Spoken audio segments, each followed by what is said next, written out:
Yes sir, good morning. Very good morning. Yes sir. ठीक है,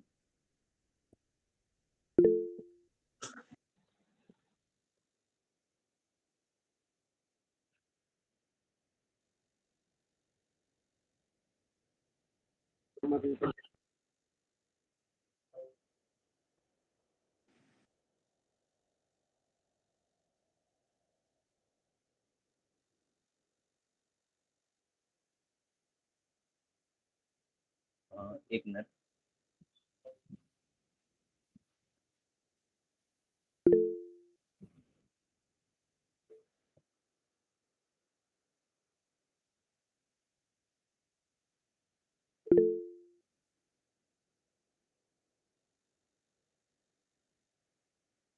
okay, आवाज आ रही है सभी लोगों को प्रॉपर, और स्क्रीन विजिबल है सभी लोगों को? कोई भी एक बंदा यस बोल दीजिए दोनों लिंक पे से। Okay, yes sir. Thank you very much guys. चलिए, तो लास्ट के सेशन में हम लोगों ने क्या किया था और आज के सेशन में हम लोग क्या करने वाले हैं। तो लास्ट वीक के समर इंटर्नशिप के सेशन के अंदर मैंने कोर पाइथन के बारे में आपको एक्सप्लेन किया था। मतलब कोर पाइथन में प्रोग्राम कैसे बनाते हैं, रन कैसे बनाते हैं, कौन से सॉफ्टवेयर की जरूरत होती है, वेरिएबल डेटा टाइप्स कैसे यूज करते हैं, उनके ऊपर से कुछ एग्जांपल्स कैसे क्रिएट करते हैं, फंक्शंस वगैरह कैसे बनाते हैं, एवरीथिंग मैंने आपको लास्ट वीक के सेशंस में मैंने आप लोगों को एक्सप्लेन कर दिया था। ठीक है, अब आज के सेशन से हम लोग क्या स्टार्ट करने वाले हैं। तो आज के सेशन से हम लोग स्टार्ट करने वाले हैं जेंगो। राइट, तो आज के सेशन में हम लोग सीखने वाले हैं कि जेंगो क्या है, जेंगो मार्केट में इतना क्यों चल रहा है। ठीक है, अगर हमको जेंगो आ गया तो हम लोग क्या कर पाएंगे, और जेंगो को अगर इंस्टॉल करके अगर आपको प्रैक्टिकल करना है तो आप कैसे कर सकते हैं। समझिएगा, हम लोगों को हमारे समर इंटर्नशिप के अंदर एक मिनी प्रोजेक्ट बनाना है। वो मिनी प्रोजेक्ट हम लोग जेंगो के अंदर ही बनाने वाले हैं। तो अगर आपने जेंगो का कोई भी सेशन मिस कर दिया या जेंगो की प्रैक्टिस नहीं की तो आपको बिल्कुल भी समझ में नहीं आएगा। Is that clear? I repeat, इस आज के सेशन में हम लोग क्या देखने वाले हैं। तो आज के सेशन में हम लोग देखने वाले हैं जेंगो क्या है, मतलब जेंगो क्या है, जेंगो क्यों मार्केट में इतना चल रहा है। राइट, जेंगो अगर आपको आ जाता है तो उससे आपको क्या बेनिफिट मिलेगा, और जेंगो से आप क्या क्या बना सकते हैं। देन अगर जेंगो को हम लोगों को इंस्टॉल करना है तो कैसे करेंगे, उसके अंदर कैसे प्रोग्राम रन करते हैं, एवरी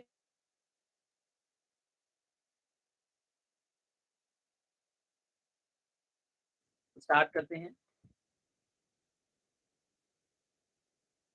ओके, सभी लोगों को नोटपैड विजिबल है? कोई भी एक बंदा यस बोल दीजिए। Yes sir. Okay, thank you. चलिए, तो हम लोग बात करते हैं जेंगो की कि जेंगो है क्या। ठीक है, अगर देखिए जैसे कोई आपसे एक लाइन में पूछे कि जेंगो क्या है, तो आप ऐसा बोलेंगे कि जेंगो एक क्या है, फ्रेमवर्क है। क्या है? जेंगो एक, किसने म्यूट किया है यार, एक मिनट। भाई आप लोगों से रिक्वेस्ट है, अगर किसी ने भी मेरे वॉइस को म्यूट किया तो उसको सर्टिफिकेट भी प्रोवाइड नहीं किया जाएगा, इवन इस लिस्ट के अंदर भी उसको नेक्स्ट के किसी भी सेशन में अलाउ नहीं किया जाएगा।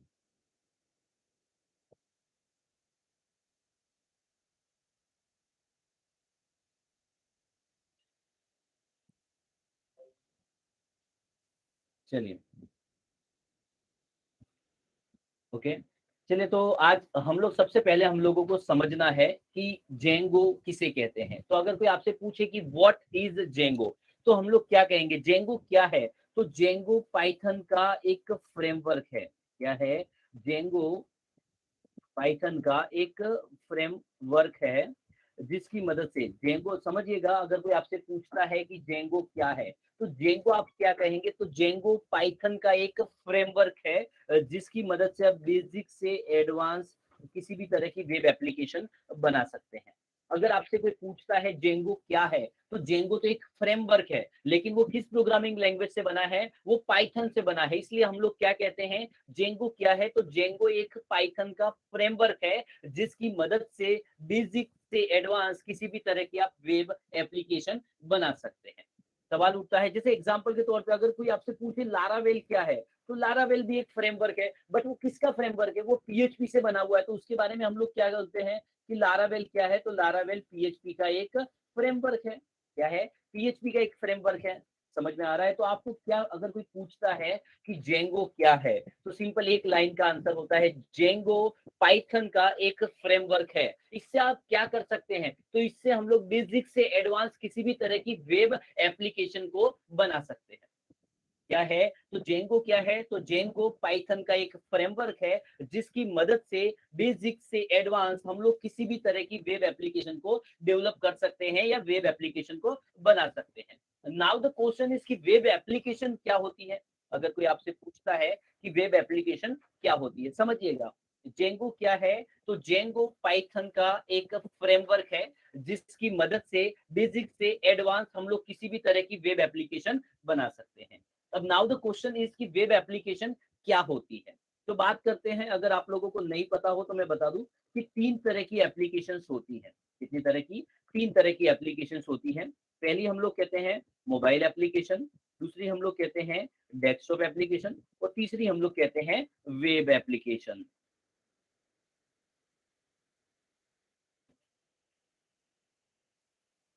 समझिएगा, कितनी तीन टाइप की एप्लीकेशंस होती है, मोबाइल एप्लीकेशन, डेस्कटॉप एप्लीकेशन और वेब एप्लीकेशन। फिर रिपीट कर रहा हूँ, जेंगो क्या है? तो जेंगो एक पाइथन का फ्रेमवर्क है, जिसकी मदद से आप बेसिक से एडवांस किसी भी तरह की वेब एप्लीकेशन को बना सकते हैं। अब बात करते हैं वेब एप्लीकेशन क्या होती है, तो उसके लिए आपको समझना पड़ेगा एप्लीकेशन, राइट। अगर हम लोग बात करें एप्लीकेशन एप्लीकेशन की, तो तीन तरह की एप्लीकेशन होती है। कितनी तरह की एप्लीकेशन होती है? तीन तरह की एप्लीकेशन। पहला आता है mobile application. Now the question is कि मोबाइल एप्लीकेशन हम लोग किसे कहते हैं? तो मोबाइल एप्लीकेशन मतलब कि वो एप्लीकेशन जिसको आप मोबाइल के अंदर इंस्टॉल करके यूज कर सकते हैं। फॉर एग्जांपल के तौर पे WhatsApp, Instagram, Snapchat, all these are known as mobile application. समझ में आ रहा है? मोबाइल एप्लीकेशन का मतलब क्या? वो एप्लीकेशन, जिन एप्लीकेशन को आप मोबाइल के अंदर इंस्टॉल करके उसके अंदर काम कर सकते हैं, उसको यूज कर सकते हैं, उसे हम लोग मोबाइल एप्लीकेशन कहते हैं। एग्जाम्पल के तौर पे WhatsApp, Instagram, Snapchat, etcetera. Now the question is desktop application किसे कहते हैं? मैंने क्या कहा कि तीन तरह की एप्लीकेशंस होती है। कितनी तरह की एप्लीकेशंस होती है? तीन तरह की एप्लीकेशंस होती है। पहला मोबाइल एप्लीकेशन, दूसरा डेस्कटॉप एप्लीकेशंस, तीसरा वेब एप्लीकेशंस। मोबाइल एप्लीकेशन किसे कहते हैं? अरे यार, ये कौन है रोक्सो खान? एक मिनट हो।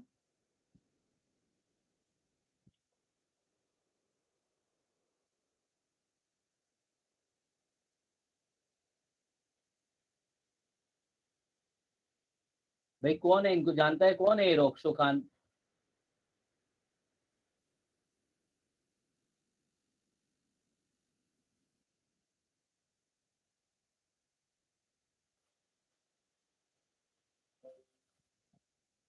सॉरी गाइस, कुछ हो जाते हैं, कुछ मिसबिहेविंग स्टूडेंट आ जाते हैं जो डिस्टर्ब कर देते हैं इनके अंदर।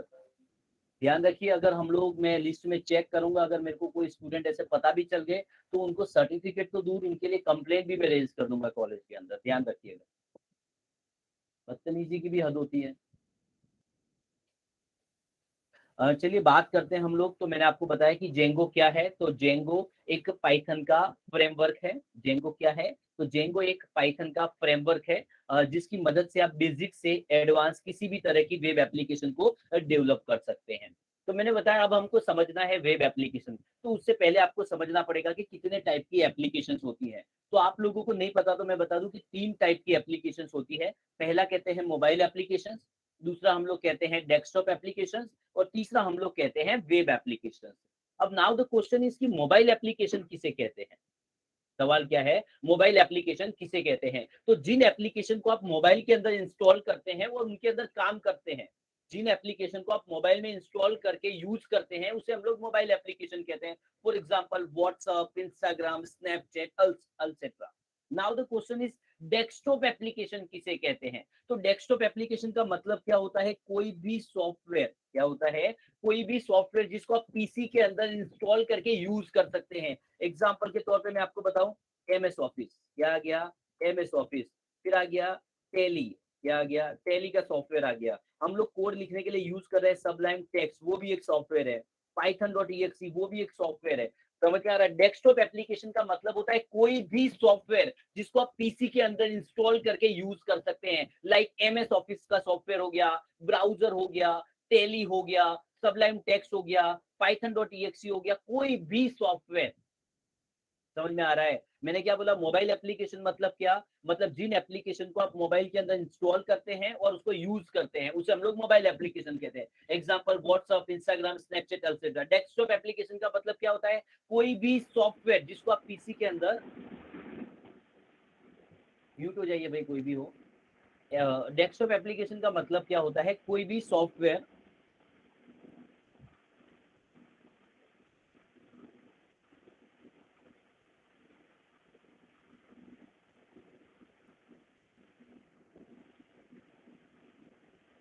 किसका आवाज आ रहा है?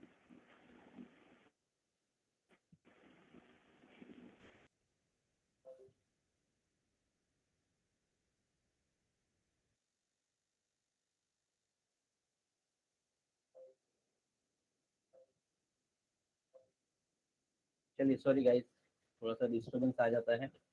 बात करते हैं डेस्कटॉप एप्लीकेशन। डेस्कटॉप एप्लीकेशन मतलब क्या? कोई भी सॉफ्टवेयर जिसको आप पीसी के अंदर इंस्टॉल करते हैं और उसको यूज कर पाते हैं। समझिएगा, डेस्कटॉप एप्लीकेशन का मतलब क्या? कोई भी सॉफ्टवेयर जिसको आप पीसी के अंदर इंस्टॉल करते हैं और उसको यूज करते हैं, उसे हम लोग क्या कहते हैं? Desktop application. मतलब लाइक एमएस ऑफिस का सॉफ्टवेयर हो गया, टेली हो गया, ब्राउजर हो गया, सबलाइम टेक्स्ट हो गया, python.exe हो गया, तो ये सारे सॉफ्टवेयर है, इनको हम लोग क्या कहते हैं? डेस्कटॉप एप्लीकेशन कहते हैं। क्या कहते हैं इनको? हम लोग डेस्कटॉप एप्लीकेशन कहते हैं। समझ में आ रहा है? डेस्कटॉप एप्लीकेशन मतलब कोई भी सॉफ्टवेयर जिसको आप पीसी के अंदर इंस्टॉल करके यूज करते हैं, उसे कहते हैं डेस्कटॉप एप्लीकेशन। एमएस ऑफिस हो गया, Tally, Sublime Text, Python, EXE. अब इनका डिसएडवांटेज क्या होता है डेस्कटॉप एप्लीकेशन का? इसमें क्या होता है, जैसे एमएस ऑफिस है, मान लो कि मेरे को लैपटॉप के अंदर एक वर्ड फाइल बनानी है, तो आप क्या करेंगे? एमएस ऑफिस इंस्टॉल करेंगे, वर्ड फाइल बना देंगे। लेकिन अब दूसरे पीसी के अंदर मेरे को वर्ड फाइल बनानी है, तो यही एमएस ऑफिस नहीं चलेगा, उस पीसी के अंदर भी मुझे वापस एमएस ऑफिस यूज कर इंस्टॉल करना पड़ेगा। तो मतलब क्या होता है, जिस पीसी के अंदर आपको सॉफ्टवेयर यूज करना होता है, उस पीसी में आपको इसको इंस्टॉल करना पड़ता है। समझिए, मोबाइल एप्लीकेशन का मतलब क्या होता है? मोबाइल एप्लीकेशन का मतलब कि वो एप्लीकेशन जिसको आप मोबाइल के अंदर इंस्टॉल करके यूज कर सकते हैं, WhatsApp, Instagram, Snapchat, etcetera. Desktop application का मतलब कोई भी सॉफ्टवेयर जिसको आप पीसी के अंदर इंस्टॉल करके यूज कर सकते हैं, like MS office, tally, सबलाइन text, Python, EXE वगैरह। बट इन सॉफ्टवेयर का डिसएडवांटेज क्या होता है कि जिस पीसी में आपने इंस्टॉल किया वहीं यूज कर सकते हैं, दूसरे पीसी में यूज करना हो तो उसको दूसरे पीसी में भी इंस्टॉल करना पड़ता है। एक ही पीसी में इंस्टॉल करके दूसरे पीसी में यूज नहीं कर सकते, तो ये डिसएडवांटेज था। तीसरा आता है वेब एप्लीकेशन। इस प्रॉब्लम को, जो डेस्कटॉप एप्लीकेशन की प्रॉब्लम को सॉल्व करने के लिए डेवलप हुआ वेब एप्लीकेशन। वेब एप्लीकेशन मतलब एक ऐसी एप्लीकेशन जिसको आप कहीं से भी, किसी भी पीसी से एक्सेस कर सकते हो, किसी भी टाइम पर एक्सेस कर सकते हो। वेबसाइट टाइप का क्या होता है? वेबसाइट टाइप का। वेब एप्लीकेशन मतलब एक ऐसी एप्लीकेशन जिसको किसी भी पीसी से आप एक्सेस कर सकते हो, किसी भी समय पर और किसी भी लोकेशन से एक्सेस कर सकते हो। वेब एप्लीकेशन के तौर पे देखिए, बहुत सारी वेब एप्लीकेशन मार्केट में अवेलेबल है। लाइक अगर आप बात करें कि भाई कोई भी, मान लीजिए कि मुझे मिंत्रा, अमेजन, फ्लिपकार्ट जैसी कोई शॉपिंग की साइट बनानी है, मतलब ई कॉमर्स वेबसाइट, तो उसे भी क्या कहा जाएगा? Web application. कोई आपको कहता है कि भाई मेरे को तो फेसबुक, इंस्टाग्राम जैसी सोशल मीडिया बनाना है, तो उसे भी क्या कहा जाएगा? Web application.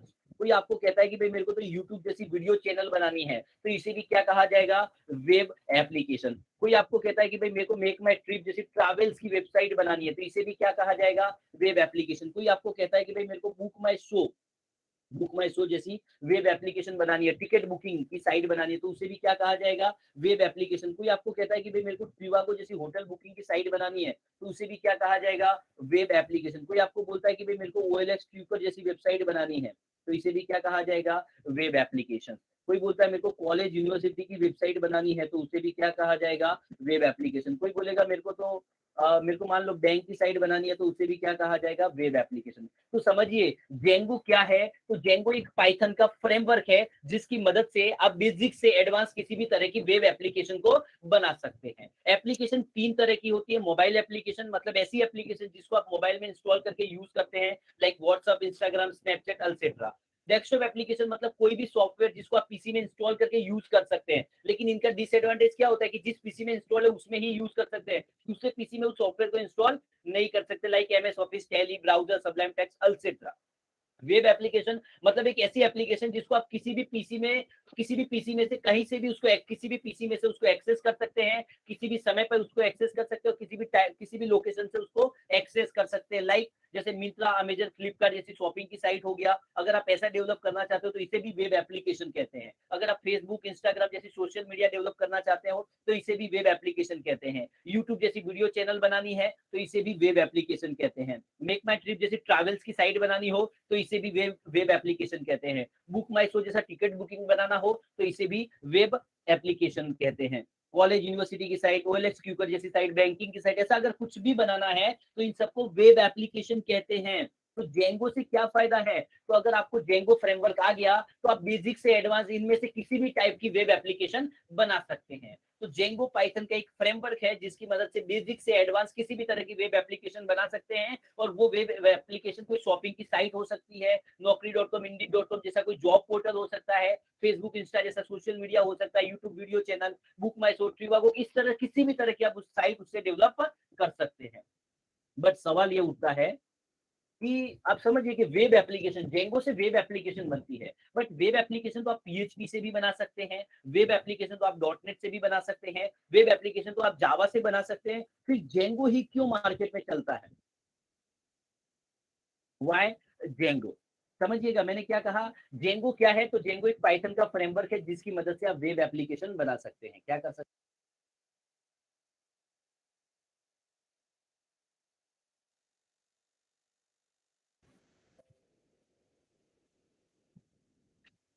भाई, अगर सभी लोग, किसी को भी कोई म्यूट कर दे मेरा राइट, और आपको आवाज सुनाई ना दे, नेक्स्ट टाइम से हम लोग नई लिंक जनरेट कर देंगे। अगर किसी को आवाज सुनाई ना दे तो प्लीज अनम्यूट करके मेरे को बता देना है ताकि पता चले, ठीक है। Sorry for disturbing lot, getting disturb like guys, कोई ना कोई म्यूट कर दे रहा है, कुछ अननेसेसरी लोग लिंक में कनेक्ट हो गए हैं, सो ठीक है, चलिए कोई प्रॉब्लम नहीं। तो बात करते हैं कि वेब एप्लीकेशन, जेंगो से वेब एप्लीकेशन बनती है, बट वेब एप्लीकेशन तो आप पीएचपी से भी बना सकते हैं, डॉटनेट से भी बना सकते हैं, जावा से भी बना सकते हैं। फिर जेंगो ही क्यों मार्केट में, इतना जेंगो क्यों फेमस हो रहा है, मार्केट में इतना जेंगो क्यों चल रहा है? तो उसके कुछ रीजन है जिसकी वजह से मार्केट में जेंगो चल रहा है। वो रीजन क्या है? तो यहाँ पे देखिए मैं लिख रहा हूँ कुछ, वर्सेटाइल, स्केलेबल,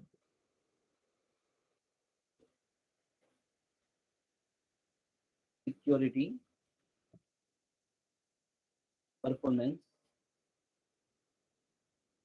लाइब्रेरी।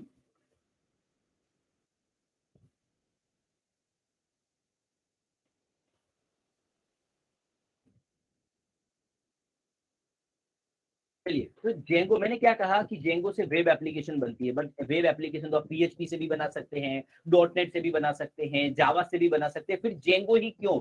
तो उसकी आंसर ये है, तो जेंगो रीजन क्यों है, क्यों जेंगो मार्केट में चलता है? तो सबसे पहला उसका ये रीजन है। चलिए, मैं सबसे पहले उसको ले लेता हूँ, स्केलेबल। चलिए, आप लोगों में से मुझे कोई बता सकता है कि स्केलेबल का क्या मतलब होता है? कोई बता सकता है आप लोगों में से अनम्यूट करके कि स्केलेबल का क्या मतलब होता है? Sir large files. नहीं, कोई और? देखो, स्केलेबल का मतलब क्या होता है, मैं आपको एक सिंपल एग्जांपल बताऊं। देखिए, अभी अभी मार्केट में क्या है, जेंगो फ्रेमवर्क चलता है। क्या चलता है? जेंगो फ्रेमवर्क चलता है। लेकिन जेंगो से पहले मार्केट में क्या होता था कि फ्लास्क करके पाइथन का फ्रेमवर्क चलता था। क्या चलता था? अभी आप समझिए कि आज मैंने बताया कि अभी मार्केट में क्या चलता है, तो पाइथन में जेंगो फ्रेमवर्क बहुत फेमस है, या जेंगो फ्रेमवर्क चल रहा है। लेकिन जेंगो से पहले भी मार्केट में क्या है कि पाइथन का एक फ्रेमवर्क आता था, फ्लास्क, वो चलता था। अब इस फ्लास्क की मदद से भी आप बेसिक से एडवांस किसी भी तरह की वेब एप्लीकेशन बना सकते थे। लेकिन फ्लास्क का एडवांटेज क्या था और डिसएडवांटेज क्या था कि फास्ट से आप इस फ्लास्क नाम के फ्रेमवर्क से आप स्मॉल साइज की एप्लीकेशन बना सकते थे, मीडियम साइज की एप्लीकेशन बना सकते थे। लेकिन फ्लास्क की मदद से लार्ज स्केल एप्लीकेशन आप नहीं बना सकते थे। मतलब अगर कोई बहुत बड़ा प्रोजेक्ट, मतलब ऐसा कह सकते हैं कि फ्लास्क फ्रेमवर्क की मदद से, देखिए क्या होता था, फ्लास्क फ्रेमवर्क की मदद से आप स्मॉल स्केल एप्लीकेशन, मतलब स्मॉल साइज की एप्लीकेशन बना सकते थे, मीडियम साइज की एप्लीकेशन बना सकते थे, लेकिन फ्लास्क की मदद से लार्ज साइज की एप्लीकेशन नहीं बना सकते थे। क्या इसका क्या मतलब है? एग्जांपल के तौर पे मतलब आपको कोई एप्लीकेशन बनानी है जिसको हजारों लोग यूज करेंगे तो आप फ्लास्क से बना पाएंगे। आपको कोई एप्लीकेशन बनानी है उसको लाखों लोग यूज करेंगे तो आप फ्लास्क से बना पाएंगे। लेकिन आपको कोई ऐसी एप्लीकेशन बनानी है जिसको एक साथ करोड़ों लोग यूज करेंगे तो वो आप फ्लास्क से नहीं बना पाएंगे। तो फ्लास्क का एक डिसएडवांटेज था कि उससे स्मॉल स्केल एप्लीकेशन बन सकती थी, मीडियम साइज की एप्लीकेशन बनती थी, लेकिन उससे लार्ज साइज की एप्लीकेशन नहीं डेवलप कर सकते थे। समझ में आ रहा है? लेकिन जेंगो एक ऐसा फ्रेमवर्क है, जेंगो की मदद से आप स्मॉल साइज की एप्लीकेशन भी बना सकते हैं, मीडियम साइज की एप्लीकेशन भी बना सकते हैं और लार्ज साइज की एप्लीकेशन भी बना सकते हैं। और इसका जीता जाता एग्जांपल है, मैं आपको बोलूं इंस्टाग्राम। इंस्टाग्राम का जो वेब वर्जन है वो पूरा का पूरा जेंगो से ही बना है। तो आप बताइए इंस्टाग्राम के अंदर करोड़ों में यूजर है या नहीं? एम आई राइट? ऑब्वियसली बात है, क्या है? Yes sir. तो यही चीज बताए। स्केलेबल का मतलब क्या होता है? स्केलेबल का मतलब मैंने कहा कि ऐसा फ्रेमवर्क की जो स्मॉल साइज एप्लीकेशन भी जिससे बन सकती है, मीडियम भी बन सकती है और लार्ज भी बन सकती है। समझ में आ रहा है? तो मैंने कहा कि पहले क्या था कि फ्लास्क फ्रेमवर्क मार्केट में चलता था, तो उससे क्या होता था, तो फ्लास्क फ्रेमवर्क की मदद से आप स्मॉल साइज की एप्लीकेशन बना सकते थे, मीडियम साइज की एप्लीकेशन बना सकते थे, लेकिन बहुत बड़ी एप्लीकेशन नहीं बना सकते थे। उस प्रॉब्लम को सॉल्व किया जेंगो ने। किसने सॉल्व किया? जेंगो ने। तो जेंगो फ्रेमवर्क की मदद से आप स्मॉल साइज की एप्लीकेशन भी बना सकते हैं, मीडियम साइज की एप्लीकेशन भी बना सकते हैं और लार्ज साइज की एप्लीकेशन भी बना सकते हैं, इसलिए इसे स्केलेबल कहा जाता है। दूसरा है वर्सेटाइल। चलिए आप लोगों में से मुझे कोई बता सकता है वर्सेटाइल का क्या मतलब होता है? कोई बता सकता है? What is the meaning of versatile? Sir cross platform support. नहीं, ऐसा नहीं। वर्सेटाइल का देखिए मतलब क्या होता है, आपको एक एग्जांपल के तौर पे समझाता हूँ। देखिए पीएचपी के अंदर एक फ्रेमवर्क आता है जिसका नाम है मजेंटो। अगर आप लोगों ने सुना हो तो पीएचपी के अंदर एक फ्रेमवर्क आता है, पीएचपी प्रोग्रामिंग लैंग्वेज के अंदर एक मजेंटो नाम का फ्रेमवर्क आता है, बहुत फेमस है। तो ये मजेंटो क्या है? तो अगर मजेंटो के बारे में कोई पूछता है तो आप ऐसा बोलते हैं कि मजेंटो एक पीएचपी का फ्रेमवर्क है। इससे भी आप वेब एप्लीकेशन बना सकते हो। क्या कर सकते हो? इससे भी आप वेब एप्लीकेशन बना सकते हो। समझिए एग्जाम्पल के तौर पे मैंने क्या कहा, क्या मजेंटो, तो एक मजेंटो आपने सुना होगा, तो मजेंटो एक पीएचपी का फ्रेमवर्क है जिसकी मदद से आप बेसिक से एडवांस किसी भी तरह की बेसिक से एडवांस वेब एप्लीकेशन बना सकते हो। बट इसमें क्या है पता है? समझना, मजेंटो भी एक पीएचपी का फ्रेमवर्क है जिसकी मदद से भी वेब एप्लीकेशन बनती है। बट मजेंटो से आप हर टाइप की वेब एप्लीकेशन नहीं बना सकते। मजेंटो से सिर्फ और सिर्फ आप शॉपिंग की वेबसाइट ही बना सकते हो, ई कॉमर्स वेब एप्लीकेशन ही बना सकते हो। तो इसका क्या है? तो मजेंटो क्या है? तो मजेंटो एक पीएचपी का फ्रेमवर्क है जिसकी मदद से आप वेब एप्लीकेशन बना सकते हो। बट कौन सी? सिर्फ और सिर्फ ई कॉमर्स वेब एप्लीकेशन। इससे अगर आपको एजुकेशन की साइट बनानी है तो नहीं बना पाओगे, कोई जॉब पोर्टल बनाना है तो नहीं बना सकते। समझ में आ रहा है? मतलब एक ही टाइप की वेब एप्लीकेशन मजेंटो से बना सकते, तो इसको वर्सेटाइल नहीं कहते हैं। वर्सेटाइल मतलब उससे हर तरह की आप वेब एप्लीकेशन बना पाओ। जैसे एग्जांपल के तौर पे जेंगो है, तो जेंगो पाइथन का कैसा फ्रेमवर्क है कि इसकी मदद से आप बेसिक से एडवांस किसी भी तरह की वेब एप्लीकेशन बना सकते हैं। जैसे आपको एजुकेशन की साइट बनानी है तो भी जेंगो से बनेगी, सोशल मीडिया बनाना है तो भी जेंगो से बनेगा, बैंक की साइट बनानी है तो भी जेंगो से बनेगा, ई कॉमर्स बनाना है तो भी जेंगो से बनेगा, ओएलएक्स क्यूकर बनाना है, हर तरह की आप एप्लीकेशन इससे बना सकते हैं। इसलिए इसे वर्सेटाइल कहते हैं, मतलब जो मल्टीपल टास्क मैनेज कर सकता है। आया समझ में? जैसे मैंने कहा कि पीएचपी के अंदर एक फ्रेमवर्क है मजेंटो, उससे भी वेब एप्लीकेशन बनती है, लेकिन एक ही टाइप की, सिर्फ और सिर्फ शॉपिंग, वो अलग अलग टाइप की वेब एप्लीकेशन नहीं बना सकता। लेकिन जेंगो एक कैसा फ्रेमवर्क है? जेंगो की फ्रेमवर्क की मदद से आप किसी भी टाइप की वेब एप्लीकेशन बना सकते हैं। क्या कर सकते हैं? किसी भी टाइप की वेब एप्लीकेशन बना सकते हैं। मतलब अगर आपको क्या बोलते हैं शॉपिंग की बनाना है तो भी बना पाएंगे, social media, video channel, college, university, bank, every type की हम लोग इससे एप्लीकेशन बना सकते हैं, इसलिए इसे वर्सेटाइल कहते हैं। Is that clear? तो मैंने क्या कहा, जेंगो फ्रेमवर्क की मदद से स्केलेबल है। स्केलेबल का मतलब क्या? स्केलेबल मतलब इससे small size application, medium size application और लार्ज स्केल एप्लीकेशन भी बना सकते हैं। वर्सेटाइल मतलब इसका मतलब ये नहीं कि इससे सिर्फ आप एक ही टाइप की एप्लीकेशन बना सकते हैं। तो जेंगो एक ऐसा फ्रेमवर्क है जिससे आप मल्टीपल टाइप, किसी भी टाइप की वेब एप्लीकेशन को बना सकते हैं। सिक्योरिटी, अब आपको नहीं पता हो कि देखिए मार्केट में फ्रेमवर्क बहुत सारे अवेलेबल है, लेकिन जेंगो फ्रेमवर्क क्या है? आपको इनबिल्ट सिक्योरिटी प्रोवाइड करता है कुछ अटैक्स के अगेंस्ट। जैसे अगर आप लोगों ने सुना हो एसक्यूएल इंजेक्शन, क्या है? अगर आपने सुना हो कि एसक्यूएल इंजेक्शन, ये एक तरह का अटैक होता है जो आपकी डेटाबेस पे अटैक करके आपके डेटाबेस को करप्ट कर दिया जाता है या उसको एकदम डाउन कर दिया जाता है। एक तरह का अटैक होता है एसक्यूएल इंजेक्शन। तो ये जो जेंगो फ्रेमवर्क है ये बाय डिफॉल्ट क्या करता है? आपको एसक्यूएल इंजेक्शन से प्रिवेंशन, मतलब उससे प्रोटेक्शन प्रोवाइड करता है। समझ में आ रहा है? सिक्योरिटी के तौर पे मैंने क्या कहा, जेंगो फ्रेमवर्क बहुत सारी इनबिल्ट सिक्योरिटी प्रोवाइड करती है, इनबिल्ट सिक्योरिटी प्रोवाइड करता है जिससे आपको एक्सटर्नल सिक्योरिटी के लिए कोड नहीं लिखना पड़ता है। पहला तो ये क्या करता है, एसक्यूएल इंजेक्शन के अगेंस्ट आपको प्रोटेक्शन प्रोवाइड करता है। एसक्यूएल इंजेक्शन क्या होता है, एसक्यूएल इंजेक्शन मतलब कोई भी आपके डेटाबेस पे अटैक करके उसमें सपोज कि डेटाबेस का परफॉर्मेंस डाउन कर देता है या डेटाबेस को करप्ट कर देता है, उसे एसक्यूएल इंजेक्शन कहता है, तो उसके अगेंस्ट प्रोटेक्शन प्रोवाइड करता है। फिर सीएसआर प्रोटेक्शन प्रोवाइड करता है, मतलब कोई दूसरे सर्वर से हमारे सर्वर पर अटैक करके उसको डाउन करने की कोशिश करता है या रॉन्ग डेटा एंटर करने की कोशिश करता है, तो उसको भी उसके खिलाफ भी ये आपको सीएसआर प्रोटेक्शन प्रोवाइड करता है और बहुत सारी ऐसी इनबिल्ट सिक्योरिटी प्रोवाइड करता है जिससे आपको एक्सटर्नल कोड नहीं लिखना पड़ता और आपको परफॉर्मेंस फास्ट हो जाता है, राइट।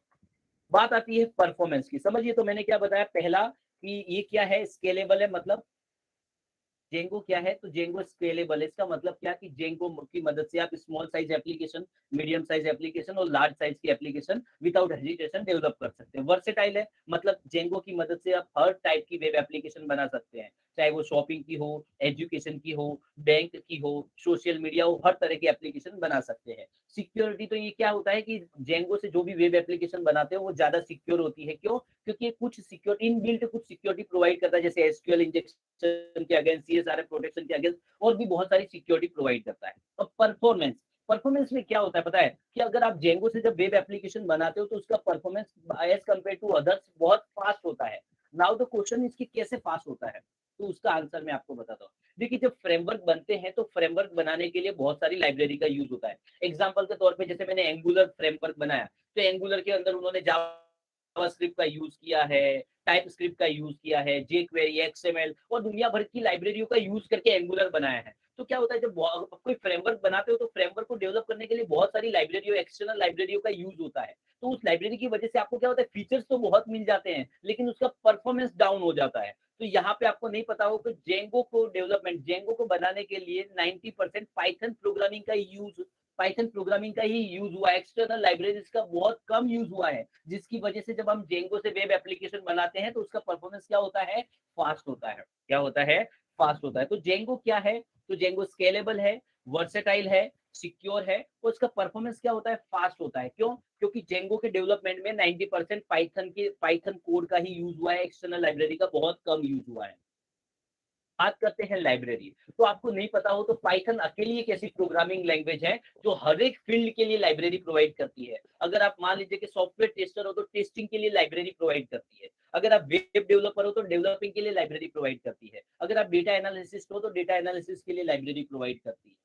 समझ में आया? अगर आप क्या बोलते हैं, डेटा साइंटिस्ट हो तो उसके लिए लाइब्रेरी, मशीन लर्निंग में काम करते हो तो उसके लिए लाइब्रेरी, एआई के लिए लाइब्रेरी। तो पाइथन एक अकेली ऐसी प्रोग्रामिंग लैंग्वेज है जिसके अंदर इतनी सारी आपको लाइब्रेरी मिलती है। तो क्या होता है, इसमें लार्ज लाइब्रेरी है। क्या है? Large library. आपको हर एक फील्ड के लिए जेंगो के अंदर, पाइथन के अंदर लाइब्रेरी मिल जाएगी जो दूसरे किसी प्रोग्रामिंग के अंदर अवेलेबल नहीं है। फिर आता है ओपन सोर्स एंड फ्री है। तो जेंगो फ्रेमवर्क को आपको कोई परचेज वगैरह करने की जरूरत नहीं होता है, फ्री ऑफ कॉस्ट अवेलेबल है। इस फ्रेमवर्क को आप डाउनलोड करके इंस्टॉल कर सकते हो और इसके अंदर आप क्या कर सकते हो, काम कर सकते हो। क्या कर सकते हो, काम कर सकते हो।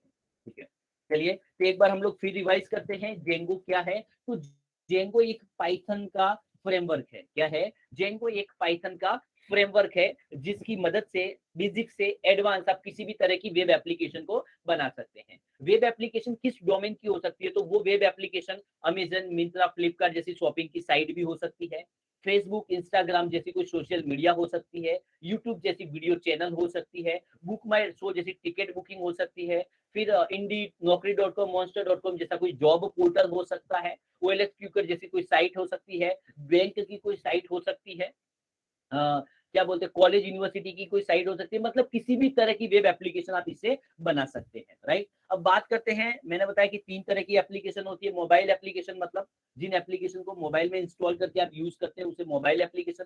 डेस्कटॉप एप्लीकेशन मतलब कोई भी software like MS office, tally, Sublime text बराबर, जो एक पीसी में इंस्टॉल करके आप यूज कर सकते हो, लेकिन दूसरे पीसी में इंस्टॉल यूज करना हो तो फिर इंस्टॉल करना पड़ता है, राइट। वेब एप्लीकेशन मतलब ऐसी एप्लीकेशन जिसको किसी भी पीसी में से किसी भी समय पर किसी भी लोकेशन से एक्सेस कर सकते हैं।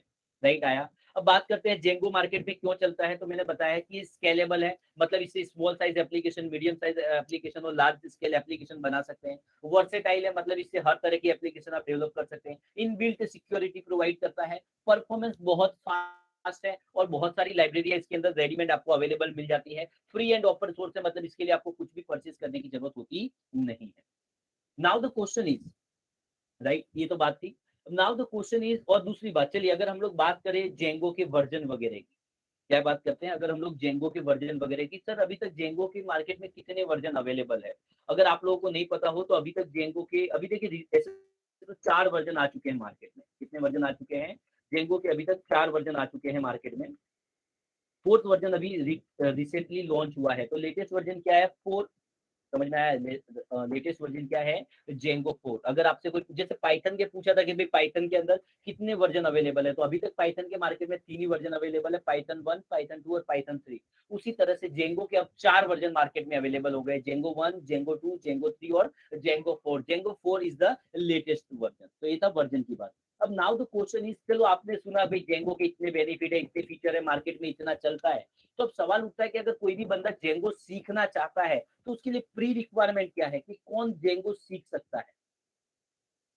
सवाल ये उठता है कि अगर आप लोगों में से अगर सोचा कि चलिए सर जेंगो के इतने फीचर्स है तो हम लोग भी जेंगो में काम करते, तो अगर कोई भी बंदा जेंगो सीखना चाहता है तो कौन जेंगो सीख सकता है, समझिए। तो कौन जेंगो सीख सकता है, तो जेंगो की प्री रिक्वायरमेंट, पहला देखो, जो जेंगो फ्रेमवर्क है वो पूरा पाइथन प्रोग्रामिंग लैंग्वेज से बना है। इसका क्या मतलब, इसका ये मतलब कि जेंगो के अंदर मान लो कहीं पे आपको फोर लूप चलानी है, तो जैसा कोर पाइथन में फोर लूप लिखते हैं वैसे ही जेंगो में लिखनी पड़ेगी। मान लीजिए जेंगो में कहीं फंक्शन बनाना है, तो जैसा कोर पाइथन में फंक्शन बनाते हैं वैसे ही फंक्शन बनाना पड़ेगा। मान लीजिए कहीं पे वाइल लूप लिखनी है, तो पाइथन में जैसे वाइल लूप लिखते हैं ऐसे ही जेंगो में लिखते हैं। तो अगर आपको पाइथन नहीं आता होगा तो आपको जेंगो बिल्कुल भी समझ में नहीं आएगा। तो जेंगो की प्री रिक्वायरमेंट क्या है, कि core Python must be clear, मतलब आपको कोर पाइथन का एटलीस्ट बहुत एडवांस नहीं तो एवरेज नॉलेज तो होना ही चाहिए। अगर आपको कोर पाइथन समझ में नहीं आता होगा तो आपको जेंगो बिल्कुल भी समझ में नहीं आएगा। तो जेंगो सीखने की पहली रिक्वायरमेंट है आपको कोर पाइथन का नॉलेज होना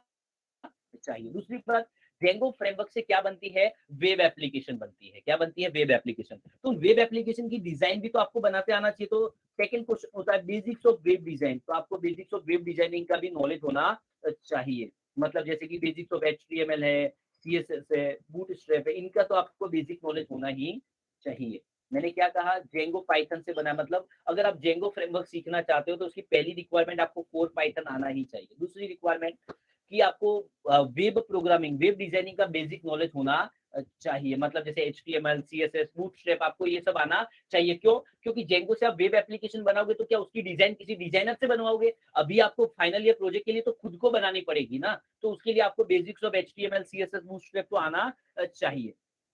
तीसरी चीज, देखिए यहाँ पे क्या होता है कि इसके अंदर आपको डेटा स्टोर करने के लिए आपको एक डेटाबेस, किसी भी एक डेटाबेस का नॉलेज होना चाहिए। आपको नहीं पता हो तो मैं बता दूं, जेंगो के अंदर डेटाबेस के तौर पे ORM का यूज होता है। किसका यूज होता है, ORM। इसको हम लोग क्या कहते हैं, ऑब्जेक्ट रिलेशनशिप मैपर।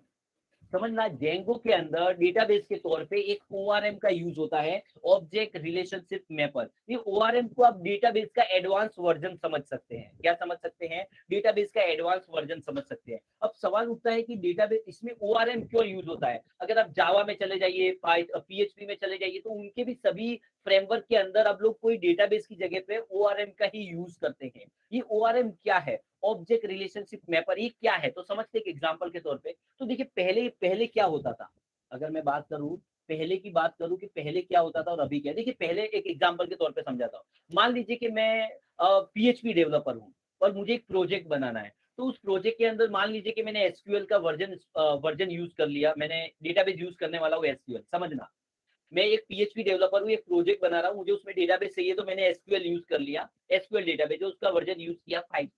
अब मान लो कि 2 साल, 3 साल, 5 साल, 5 साल हो गए। अब SQL वालों ने क्या कर दिया, बोले उनका 5th वर्जन बंद कर दिया, नया वर्जन ला दिया 6। समझना, हम लोगों ने प्रोजेक्ट बनाया था SQL 5 में, अब उन्होंने क्या कर दिया, 5 वर्जन बंद कर दिया, डेटाबेस का SQL का वर्जन आ गया 6। तो हम लोगों ने जहां जहां प्रोजेक्ट के अंदर SQL 5 की क्वेरी लगाई होगी, उसका कोर फंक्शन यूज किए होंगे, वो सब बंद हो जाएंगे। तो हमको उसको रिप्लेस करना पड़ेगा SQL के 6 वर्जन से, अदरवाइज हमारा प्रोजेक्ट बंद हो जाएगा। चलो हम लोगों ने बड़ा दिल रख के क्या कर दिया कि SQL 5 के सभी जहां पे कोड लिखा था उसको 6 से रिप्लेस कर दिया। अब मान लो कि फिर 3 साल 4 साल 5 साल हुआ, अब SQL वालों ने उसका 7th वर्जन लॉन्च कर दिया, तो फिर हमको क्या करना पड़ेगा, फिर 6 के फंक्शन रिप्लेस करने पड़ेंगे 7 से। तो सोचिए, तो एक प्रोजेक्ट हो तो चल सकता है, मान लीजिए आपके पास क्लाइंट के 50 प्रोजेक्ट चल रहे हैं, तो सबके अंदर आप कैसे रिप्लेस करने जाएंगे। तो पहले ये प्रॉब्लम था कि जब भी कोई वर्जन डिप्रिकेटेड हो जाता था यानी बंद हो जाता था, तो बहुत प्रॉब्लम होती थी। दूसरी चीज, मान लीजिए कि मैंने अभी एक प्रोजेक्ट बना रहा हूँ पाइथन के अंदर और मैंने एसक्यूएल डेटाबेस यूज किया। अब मान लो एसक्यूएल डेटाबेस की साइज होती है 4 GB, मतलब उसमें आप 4 GB तक डेटा स्टोर कर सकते हो। अब प्रोजेक्ट बड़ा होते गया 5 साल के अंदर मेरा 4 GB डेटाबेस तो भर गया, स्टोरेज हो गया बराबर। अब मुझे और डेटा स्टोर करना है तो इसमें तो हो ही नहीं पाएगा, तो मेरे को डेटाबेस बदलना पड़ेगा, लाइक ओरेकल या ऐसे डेटाबेस में जाना पड़ेगा जो बड़ी साइज प्रोवाइड करते हैं। तो अब मैं डेटाबेस बदलूंगा तो मुझे मेरे प्रोजेक्ट के अंदर जहां पर भी मैंने क्वेरी लिखी है, फंक्शन लिखे, सब बदलना पड़ेगा, तो फिर प्रॉब्लम आ जाएगी। तो प्रॉब्लम क्या थी, जब आपके डेटाबेस के लोएस्ट वर्जन से हाईएस्ट वर्जन में जाते हो या एक डेटाबेस से दूसरे डेटाबेस में जाते थे तो बहुत प्रॉब्लम होती थी। इस ओआरएम की मदद से क्या हो जाता है, ये प्रॉब्लम सॉल्व हो गई। ओआरएम यूज करने से कभी भी आप किसी भी डेटाबेस के लोएस्ट वर्जन से हाईएस्ट वर्जन में, मतलब 5 वर्जन से 6 में, 6 से 7 में जाना है तो आप जा सकते हो, आपको कोड में कोई चेंज करना पड़ता नहीं है। कभी भी आप एक डेटाबेस में से दूसरे डेटाबेस में मूव करना चाहते हो तो आप कर सकते हो, आपको कोड में कोई चेंज करना पड़ता नहीं है। ऊपर से ओआरएम क्या होता है, नॉर्मल डेटाबेस से इसका परफॉर्मेंस फास्ट होता है, इसलिए आज के जमाने में जितने भी लोग होते हैं वो लोग सभी ओआरएम का ही यूज करते हैं, चाहे वो PHP हो, पाइथन हो, जावा हो, सबके अंदर ओआरएम का ही यूज होता है। लेकिन ये ओआरएम क्या है, डेटाबेस का एडवांस वर्जन है, लेकिन अगर आपको किसी भी डेटाबेस का नॉलेज ही नहीं होगा तो ये ओआरएम आपको समझ में नहीं आएगा। तो ये 3 रिक्वायरमेंट होती है कि कोई भी बंदा अगर जेंगो फ्रेमवर्क सीखना चाहता है तो सबसे पहला तो उसको कोर पाइथन का नॉलेज होना चाहिए, दूसरा उसको basics of designing, web design का नॉलेज होना चाहिए, तीसरा उसको डेटाबेस का, किसी भी एक डेटाबेस, एसक्यूएल, माईएसक्यूएल, ऐसा किसी डेटाबेस का नॉलेज होना चाहिए, तो फिर वो जेंगो फ्रेमवर्क सीख सकता है। क्या सीख सकता है, तो वो फिर जेंगो फ्रेमवर्क सीख सकता है, राइट, और उसके ऊपर प्रोजेक्ट बना सकता है, राइट। Is that clear? यहाँ तक सभी लोगों को समझ में आ रहा है? इसके यहाँ तक किसी को कोई क्वेरी हो तो बताइए,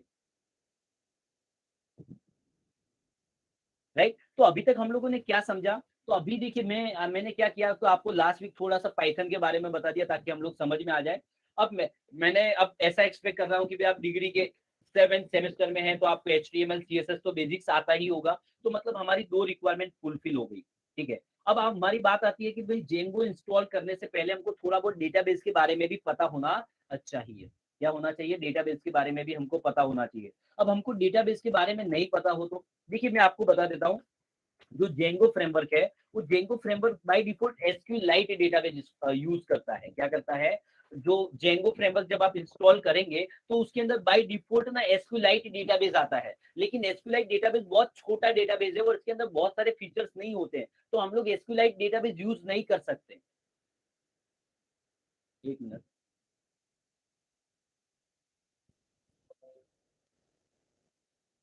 ठीक है।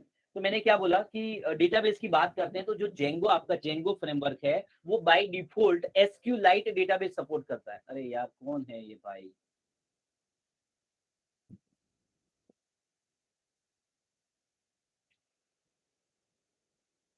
एक मिनट,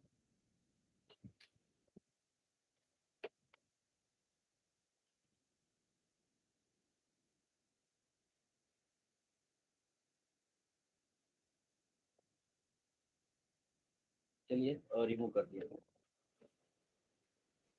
तो बात करते हैं, तो मैंने क्या बोला, आवाज आ रही है सभी लोगों को, एक बार फिर रिवाइज रिपीट कर दूं, आवाज आ रही है सभी लोगों को? Yes sir. Yes, sir. भाई थोड़े से क्या करें, स्टूडेंट ऐसे, भाई आवाज आ रही है सभी लोगों को प्रॉपरली? Yes, sir. कुछ स्टूडेंट ऐसे आ गए हैं कि और स्मार्ट बन रहे हैं, म्यूट कर देते हैं, तो थोड़ा सा आई होप आप लोग समझेंगे। ठीक है, तो मैंने क्या कहा कि जेंगो जो फ्रेमवर्क है, जेंगो फ्रेमवर्क बाय डिफॉल्ट क्या करता है, SQLite डेटाबेस यूज करता है, मतलब जेंगो फ्रेमवर्क के अंदर बाय डिफॉल्ट SQLite डेटाबेस आता है, लेकिन SQLite डेटाबेस क्या है कि छोटा डेटाबेस है और इसके अंदर फीचर्स कम होते हैं, इसलिए हम लोग SQLite डेटाबेस यूज नहीं कर सकते, तो हम लोगों को इसको रिप्लेस करना पड़ता है। तो इसको रिप्लेस करके हम लोग यूज करने वाले हैं MySQL डेटाबेस। ध्यान रखिए जेंगो फ्रेमवर्क के अंदर हम लोग यूज करने वाले हैं, मैंने क्या कहा, जेंगो फ्रेमवर्क के अंदर बाय डिफॉल्ट कौन सा डेटाबेस होता है, तो उसके अंदर बाय डिफॉल्ट होता है एसक्यू लाइट डेटाबेस। मतलब जेंगो फ्रेमवर्क बाय डिफॉल्ट किस डेटाबेस को सपोर्ट करता है, SQ light. But SQ light database इतने सारे फीचर्स प्रोवाइड नहीं करता, स्मॉल साइज का होता है, बहुत सारे उसके अंदर होते नहीं, इसलिए हम लोग एसक्यू लाइट डेटाबेस यूज नहीं करते हैं। तो उसकी जगह पे हम लोग कौन सा डेटाबेस यूज करने वाले हैं, तो उसकी जगह पे हम लोग डेटाबेस यूज करने वाले हैं माई एसक्यूएल। तो माइस्क्यूएल डेटाबेस के लिए हमको क्या करना पड़ेगा, इस माइस्क्यूएल डेटाबेस को इंस्टॉल करना पड़ेगा। क्या करना पड़ेगा, माइस्क्यूएल डेटाबेस को इंस्टॉल करना पड़ेगा, राइट। तो ध्यान रखिए माइस्क्यूएल डेटाबेस के लिए क्या करना है, तो आप सभी लोगों को एक सॉफ्टवेयर इंस्टॉल करना पड़ेगा जिसका नाम है जेम्प सर्वर। इंस्टॉल करना पड़ेगा जेम्प। जैसे कि मैंने कहा जेंगो फ्रेमवर्क है वो by default SQLite database use करता है, लेकिन एसक्यूलाइट डेटाबेस स्मॉल डेटाबेस है, बहुत सारे फीचर्स प्रोवाइड नहीं करता है, इसलिए हमको इसको रिप्लेस करना पड़ेगा माइस्क्यूएल डेटाबेस से। तो माइस्क्यूएल डेटाबेस आपके पीसी के अंदर होता नहीं है, तो उसको इंस्टॉल करना पड़ेगा। तो उसको इंस्टॉल करने के लिए आपको एक सॉफ्टवेयर इंस्टॉल करना पड़ेगा जिसका नाम है जेम्प सर्वर। ये पीएचपी की फाइल को रन करने के लिए यूज होता है ये सर्वर, लेकिन इसके अंदर माइस्क्यूएल डेटाबेस इनबिल्ट आता है, इसलिए इसको हमको इंस्टॉल करना पड़ेगा। तो कल का हमारा सेशन आए ना उसके पहले तक आप लोगों को इसको इंस्टॉल कर लेना है।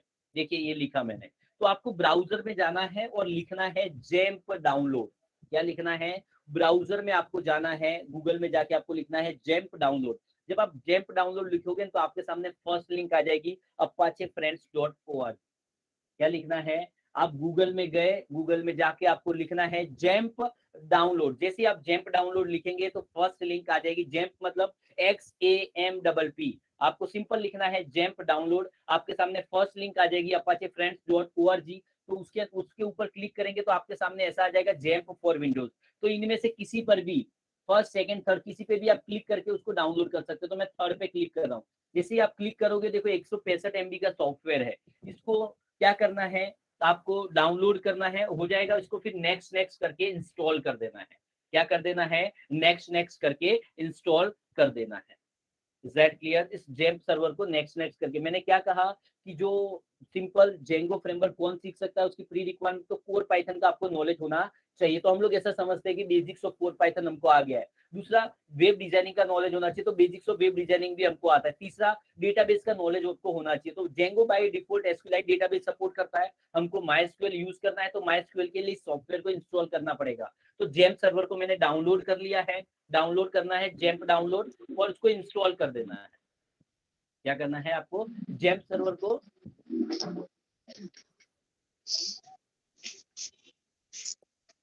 कौन है भाई, म्यूट हो जाइए प्लीज।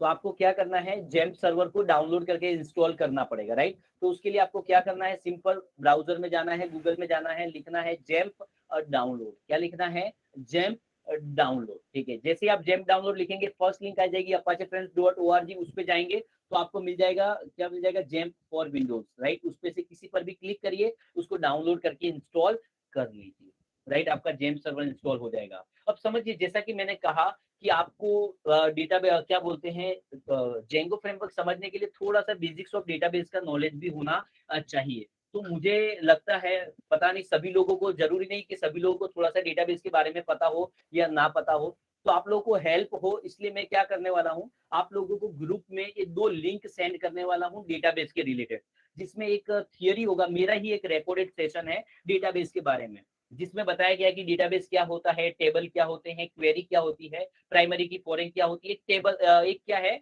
एक डेटाबेस की थियरी का सेशन है हाफ एन आवर का, और एक हाफ एन आवर का होगा उसका प्रैक्टिकल करने का। तो जो लोग डेटाबेस के बारे में थोड़ा ज्यादा समझना चाहते हैं उनको मैं 2 लिंक ग्रुप में सेंड कर दूंगा। तो उसको कल का जब सेशन हम लोग आए तो इस जेम्प सर्वर को डाउनलोड करके आप लोगों को इंस्टॉल कर लेना है, और जो 2 लिंक मैं सेंड करूंगा सभी लोग उसको देख कर आए, तो आपको और ज्यादा डिटेल में समझ में आ जाएगा और आपके लिए एकदम इजी हो जाएगा।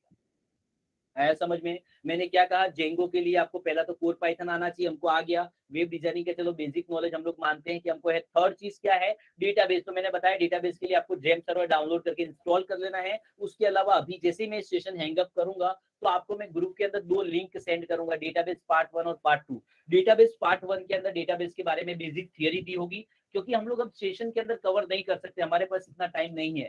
तो आई होप कि आप लोग उस लिंक को देखेंगे तो आपको बहुत ज्यादा डेटाबेस के बारे में समझ में आ जाएगा, और फिर कल हम लोग जब यूज करके मैं आपको जेंगो फ्रेमवर्क इंस्टॉल करके डेटाबेस को यूज करके समझाऊंगा तो आपको पूरा डिटेल में समझ में आ जाएगा। Is that clear? यहाँ तक अगर किसी को कोई क्वेश्चन हो, कोई क्वेरी हो तो बताइए।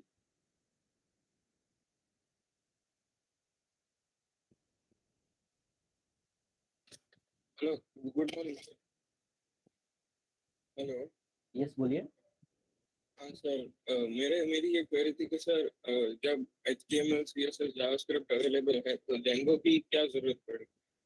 HTML जावास्क्रिप्ट इससे डिजाइन बनती है दोस्त, कोड नहीं होता है। सर जावास्क्रिप्ट है ना?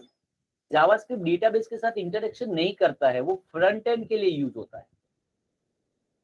ओके। ठीक है, आया तो सभी लोगों से देखिए मैं रिक्वेस्ट करूंगा, आप लोगों के जो ग्रुप है कॉलेज वाइज, उसके अंदर डेटाबेस पार्ट 1 और पार्ट 2 की लिंक आपको ग्रुप के अंदर सेंड कर दी जाएगी। ठीक है, तो आई रिक्वेस्ट यू ऑल कि आप लोग उन लिंक को रिफर कर लेंगे, ग्रुप में लिखेंगे और प्रैक्टिकल करके देख लेंगे और जेम सर्वर को इंस्टॉल कर लेंगे। तो जब हम लोग कल का सेशन देखेंगे ना तो आपको बहुत ज्यादा समझ में आएगा, अदरवाइज आपको थोड़ा सा दिक्कत हो सकती है, क्योंकि हम लोग टाइम की लिमिटेशन की वजह से डेटाबेस को एकदम बेसिक से नहीं समझ सकते। राइट, कुछ लोगों को तो आइडिया भी होगा, लेकिन फिर भी जिन लोग एकदम जिनको डेटाबेस के बारे में जीरो नॉलेज है वो उनको देखेंगे तो उनका काम हो जाएगा।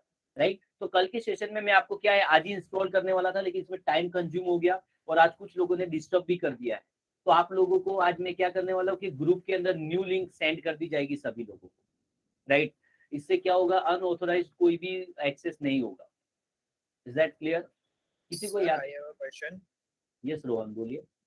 Sir, actually, when we are filling that internship form at GPU, so when we are filling, you told us to fill offline mode instead of online. So is it compulsory? नहीं, it depends on you, but most of colleges are not allowing for the online. So for your convenience, it doesn't matter. It is Sir. not compulsory. It is not compulsory. It's up to you. And sir, one more thing, when we are filling your email information, alkesh@priya.com or So priya.in. you will be getting information about the Amrita Sen. It is fine. It is okay. No worries. Okay. Thank you, sir. Most welcome. Hello sir. Yes, बोलिए। Sir अगर core Python HTML CSS आता है तो पूरी तरह से Django सीखना हो तो कितना टाइम ड्यूरेशन लगेगा? जेंगो सीखने के अंदर कोर पाइथन अगर बहुत अच्छे से आता है तो भी जेंगो फ्रेमवर्क सीखने के लिए कम से कम 3 मंथ लगते हैं या उससे भी ज्यादा, उससे भी ज्यादा लग सकते हैं। किसी भी फ्रेमवर्क या प्रोग्रामिंग पे अच्छी सी ग्रिप आने के लिए प्रोजेक्ट के साथ कम से कम 3 to 6 मंथ का ड्यूरेशन होता है। सर एज अ बैकएंड क्या आना चाहिए? जेंगो काफी है? जेंगो देखिए वैसा नहीं होता है, ऐसा आप नहीं बोल सकते ऐसे बैकएंड। अगर आप जेंगो करिए तो भी जेंगो भी इनफ है, लेकिन जेंगो के अंदर भी बहुत होता है, समझिए आप, उसके अंदर बहुत प्रोजेक्ट्स पे काम किया होना चाहिए आपको। अब PHP है तो PHP एक प्रोजेक्ट हो गया तो इसका मतलब PHP थोड़ी आ गया, उसके अंदर कितने ही आप प्रोजेक्ट्स करोगे तब आपका नॉलेज बढ़ता है, उसको मतलब एक्सपीरियंस। मॉड्यूल अलग अलग होते हैं सर? हाँ, प्रोजेक्ट्स अलग अलग होते हैं, उसके अंदर रिक्वायरमेंट और लॉजिक्स अलग अलग होते हैं, लाइब्रेरीज अलग अलग होती है। वो जैसे जैसे आप करते जाते हैं वैसे वैसे आते जाता है। ऐसा नहीं होता है कि आप खुद सब सीख लूं और कभी ऐसे तो लाइफ में ही खत्म नहीं हो पाएगा। समझ में आ रहा है? इतना कंटेंट होता है। अच्छा अच्छा sir. Is that clear? Okay, चलिए गाइस, तो मिलते हैं कल सेम टाइम पर 10 o'clock। ओके, आप लोगों को मे भी ऐसा होगा कि 2 लिंक नई जनरेट करके सेंड कर दी जाएगी, बिकॉज बहुत कुछ लोग जो हमारे लिंक पे नहीं है फिर भी ऐड हो जा रहे हैं और म्यूट कर दे रहे हैं, तो उन लोगों को रिमूव कर दिया जाएगा। तो 2 लिंक और डेटाबेस पार्ट 1 पार्ट 2 का आपको समझ में आया उसके लिए भी सेंड कर दिया जाएगा, और 2 लिंक भी आपको अलग से सेंड कर दी जाएगी कनेक्ट कर। ठीक है, तो बस आज के सेशन के लिए इतना ही, मिलते हैं कल सेम टाइम पे। Thank you.